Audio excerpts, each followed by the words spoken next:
Good kitten internet. This one's probably going to be a fairly quick video, but I wanted to mention the Supersonic, which is my music application that I use. Supersonic connects to my home audio server. I have a home audio server set up to replace the Spotify subscription that I used to have, and it's populated mostly with the music that I've personally paid for from sites like Bandcamp and the like. So I wanted to show it. Supersonic is really just an interface for something that uses what's called the subsonic protocol. Subsonic used to be a program that was the primary means of self-hosting audio stuff. And when they started doing some dumb things, a lot of people just started using the same protocol. So, Zone just unpaused the video on me. This is the server that I'm running. It's called Gonic. It's a very simplistic implementation of this. It's basically, hey, look, you've got a server. It does stuff.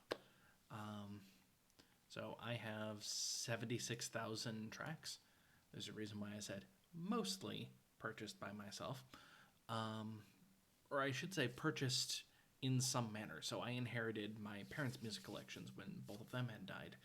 And my father was an audiophile, not the vacuum tubes and make sure you have oxygen-free wiring and all of that style of audiophile, but someone who preferred turntables and generally preferred, oddly enough, CDs over most other forms of music, at least when you got to the early parts of the CD era, prior to the noise war, or volume war, whatever it's called, basically where they started increasing the volume of all music coming out because people enjoyed hearing loud music better, and it chopped off the tops and bottoms of music. Anyway, I'm getting off topic.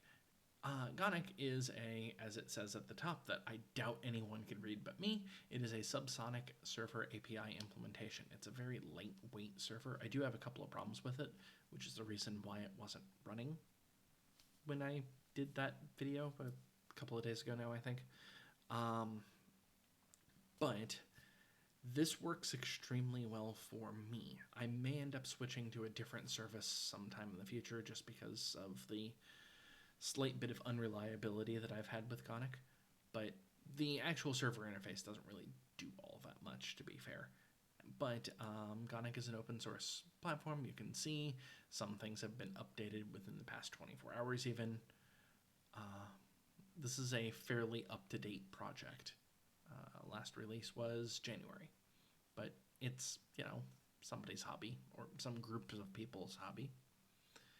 Anyway, I can play music using this. I can use it kind of like Spotify, but it doesn't have a recommendation algorithm, and the recommendation algorithm is really the thing that I miss from services like Spotify or YouTube Music or anything like that. There are ways of making that work, but it's primarily scraping music from other sources, and I would really prefer it to just use the music that I own, because I own a lot of music, and not really much of a reason to use pirated sources when I already have most of the music that I care about. Anyway, like I said, this was going to be a short video today because this is my role-playing day, and my brain is still trying to calm down from role-playing, and I didn't even have much of a chance to calm down from work today. Plus, I'm kind of feeling lousy from very high blood pressure. So, maybe this was useful for somebody, Internet, and hopefully you've had a good kitten. I'll talk to you next time. Bye.